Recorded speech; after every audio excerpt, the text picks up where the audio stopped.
అందరికీ నమస్కారం. నా పేరు సంగారేశ్వరరావు.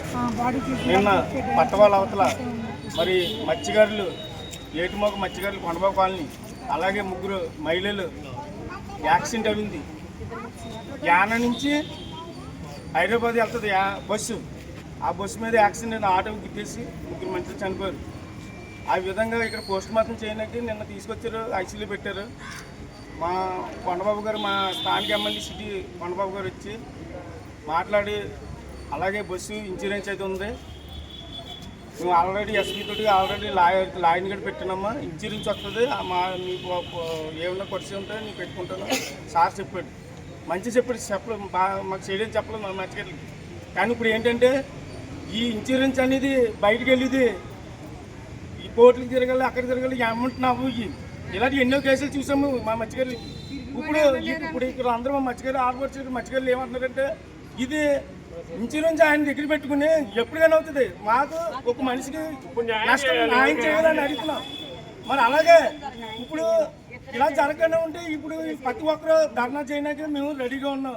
మీరు అర్థం చేసుకుని పట్టిపోయిన బాధితురాలకి ఇద్దరు మగపిల్లలు ఉన్నారు, తండ్రి పట్టించుకునేవాడు కాదు. ఇద్దరు మగపిల్లలు కూడా ఆరోగ్యపరంగా దెబ్బతిని ఉన్నారు.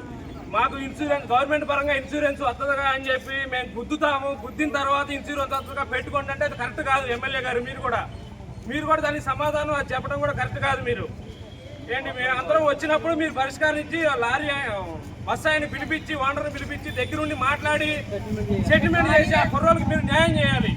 అంతేగాని మీరు న్యాయం చేయకుండా ఇన్సూరెన్స్ గవర్నమెంట్ నుంచి ఇన్సూరెన్స్ వస్తుందిగా మేము లాయర్ని పెడతాంగా, గవర్నమెంట్ నుంచి ఇన్సూరెన్స్ వస్తుంది లాయర్ని పెడతాంగా అంటే అది పద్ధతి కాదు. మాకు తక్షణంగా సెటిల్మెంట్ కావాలి. ఇన్సూరెన్స్ 33వ రోజు వస్తుందో సత్తదో తెలియదు. ఇప్పుడు ఆ కుర్రోళ్ళకి న్యాయం జరగాలి. ఆ ఇంటికి పెద్ద దిక్కులు అనేది ఎవరు లేరు, ఇద్దరు చనిపోయారు. మొగుడు లేడు, ఆయన చనిపోయింది, ఆమె చనిపోయింది, పిల్లలు ఇద్దరు చిన్నపిల్లలు ఉన్నారు. వాళ్ళ భవిష్యత్తు ఏంది? హాస్పిటల్లో పెట్టుకుని అసలు వాళ్ళ దిక్కు జవానం లేదు, వాళ్ళు చూసేవాళ్ళు లేరు. ఎవరు రేపొద్దున ఎవరు భరాయించాలి వాళ్ళని? మీరు దీని అందు న్యాయం చేయాలండి. మాకు ఈ రోజు ఎవరికైనా ఉంటుంది, ఇలాంటి అన్యాయం ఎవరికి జరగకూడదు. పిల్లలకి ఎవరు లేరు, చూసుకోవడం తండ్రి పట్టించుకోవడం. కాబట్టి మాకు న్యాయంగా జరగకపోతే మేము బాడీని తీసుకెళ్ళాం, బాడీని రోడ్డు మీద ధర్నా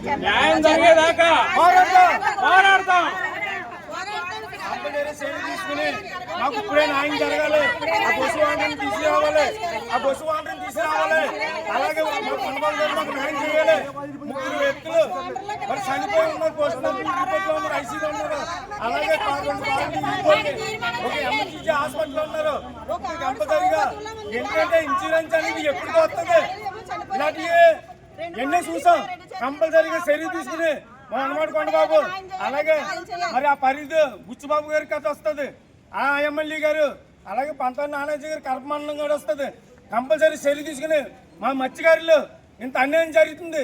బాడీ యాక్సిడెంట్ అయిన తర్వాత ఆ ఇన్సూరెన్స్ ఎప్పుడూ వస్తుంది, ఆ ఇన్సూరెన్స్ మాకు వద్దు, తర్వాత వస్తుంది. మాకు ఇప్పుడే ఈ సమస్య మాకు జరగాలి, న్యాయం జరగాలి. ప్రతి ఒక్కరు మరి మా మత్స్యకారు అన్నదమ్ములందరూ ధర్నా చేస్తామని కోరుకుంటూ సంఘటిస్తున్నారు.